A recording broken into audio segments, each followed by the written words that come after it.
So, Jakob, what is your definition of diversity and what it is so important in a center like ours? So I think when we talk about diversity in research for many, many years, we have equaled gender to diversity.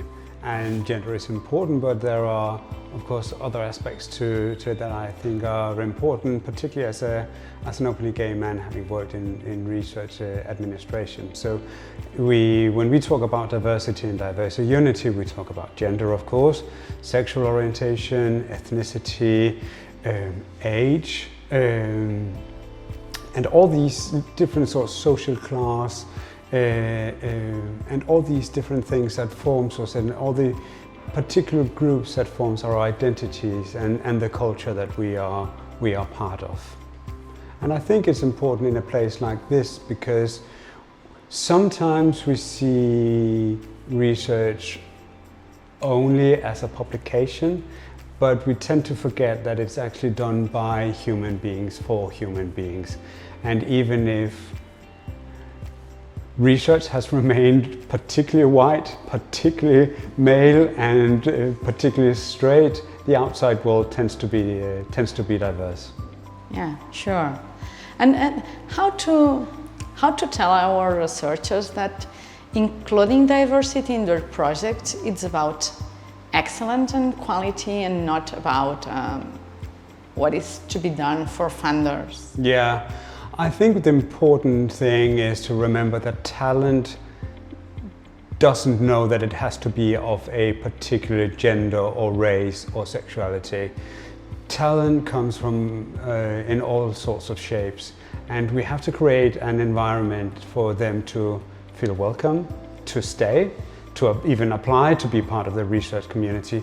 And we have to create an inclusive community where they feel like they belong, because if they don't belong, they spend all their resources on trying to hide or fit in or whatever might be solution, and that's time and energy taken away from research. We don't get the best researchers if we don't solve this equation. I think it's as simple as that, and that's why we have chosen the slogan "Scientific excellence begins with thriving researchers."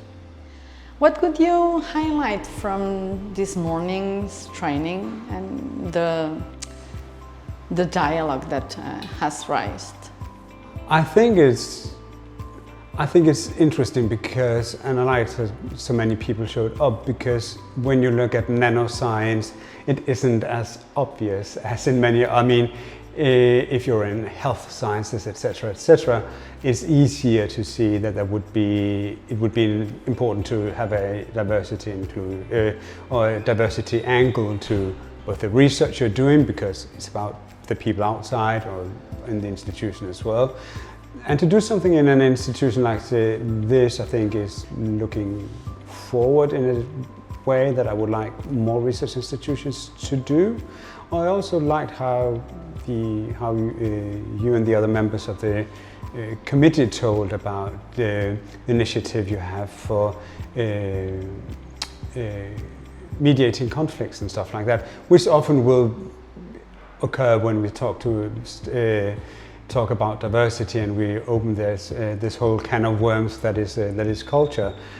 And to have an initiative like that and actually to do something like that, I think a lot of universities could learn from something that might appear quite simple, but I think that is a good tool to work with these things. But also when we look at research applications, I think it's a strength that you can actually write that we will not only work with it, but we also we know there's a risk to it, and we have something in place if things go wrong. Okay, so I always think that including diversity is not really a goal, it's like a path. Yeah. And where do you think our institute is in this path to raise diversity in our research? I think that's a difficult question, because somewhere implied in there is that there's some sort of a linear path that you're working, and then it'll always get better and better, and it won't. There will always be hiccups, and it'll be more like something like this, and we don't really know where we're ending. somewhere better, but how that looks like, I think, and that is one of the challenges of this, that it's so difficult to measure things. It's difficult to define the goal of that, except saying we want everybody to thrive and feel they can do their best. And that is, of course, very vague. And as such, is perhaps, I don't know there is a road. I don't know what the right metaphor is but it is just the fact that you have opened the conversation, I think, says a lot, and it's a lot more than a lot of institutions are willing to do. And I understand it. It's difficult and it's uncomfortable, and we have to talk about all sorts of topics that can make people feel hurt, and it's difficult and stuff like that. But I think the gain is so much bigger, and it's just opening the conversation and starting. We have this idea that we have to solve it all. I'm not sure there's something to be solved, and I don't think that we will ever get there. But the thing is that we're trying to make things not only better, but actually making it right. The problem is that right now in research, it is so, things are actually in many ways so bad that it's not just about making things better, we actually have to make it right. Okay, thank you. Welcome.